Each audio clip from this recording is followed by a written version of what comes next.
Bonjour, exactement.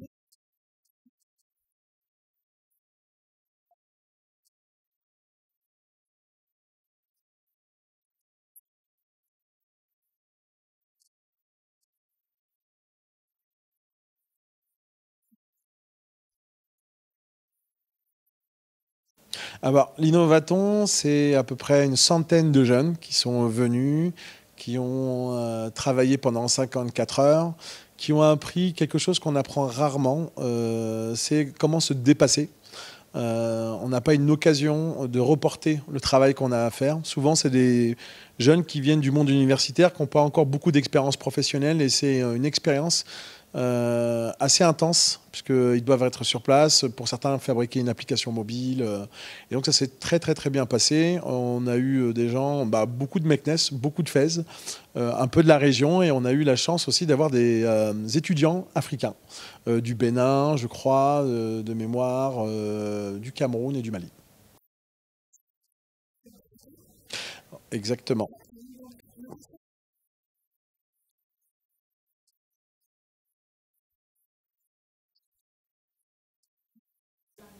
Alors aujourd'hui, le digital, on parle souvent même de transformation digitale. C'est comment on transforme une économie pour passer au tout numérique. Alors, je ne crois pas au tout numérique parce que on est dans une région quand même qui est assez. Il y a de l'agriculture, il y a des artisans. On parle de 109 000 artisans. Et je pense qu'une des choses que nous, en tout cas, on fera vis-à-vis du digital et dans la région, ça sera d'aider aujourd'hui les entreprises à passer à de la transformation digitale.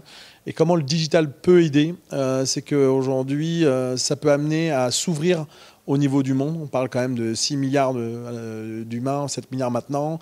Il doit y en avoir 3 milliards qui ont une connexion à Internet. Et donc, c'est autant de potentiel. Il y en a un que je connais assez bien, qui s'appelle Hamza, qui est artisan, qui est dans la Médina. Et donc, lui qui a déjà réussi sa transformation, parce qu'il s'est mis sur Airbnb. Et il a réussi, par exemple, à faire plus de 2000 ateliers. C'est ce que j'expliquais. Je viens de faire un tour d'Afrique, là, où j'ai rencontré des artisans qui avaient des difficultés à passer au numérique. Et à Fès, on a, je pense, un bon exemple d'une personne, d'un jeune, qui aujourd'hui, au lieu de fabriquer et d'essayer de vendre, se dit que finalement, les gens, aujourd'hui, même dans le tourisme ou dans l'artisanat, viennent chercher une expérience. Et il leur donne une expérience. Et aujourd'hui, même en termes d'économie, c'est beaucoup plus important pour lui que s'il avait tout simplement fabriqué des objets et qu'il les avait vendus. Oui, c'est ça.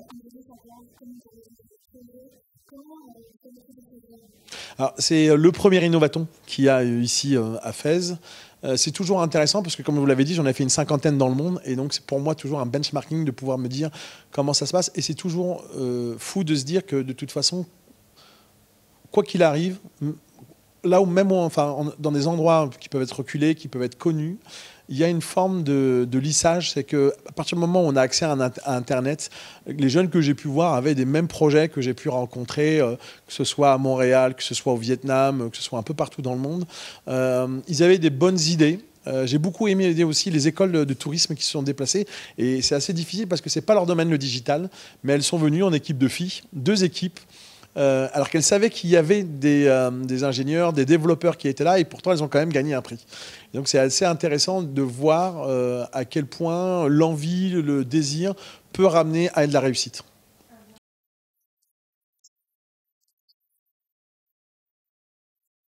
Ouais, j'ai dormi sur place. Ouais, exactement.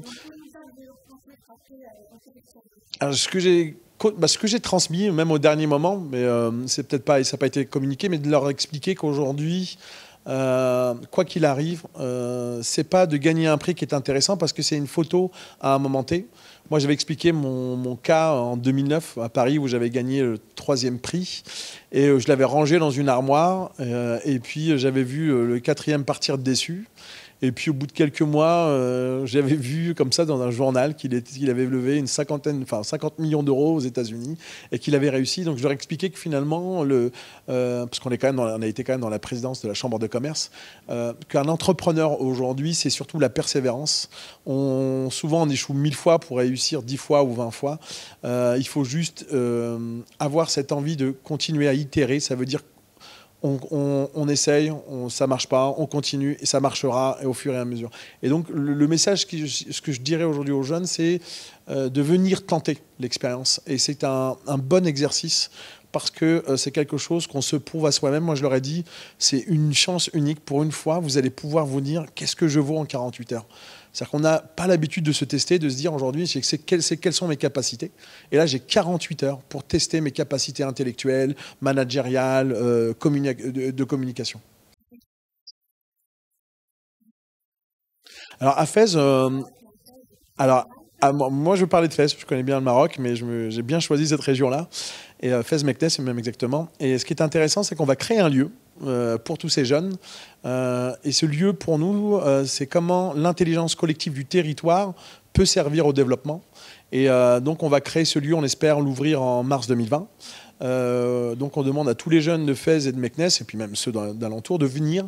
Le but, c'est de leur apporter un support pour des porteurs de projets, pour des gens qui ont des startups.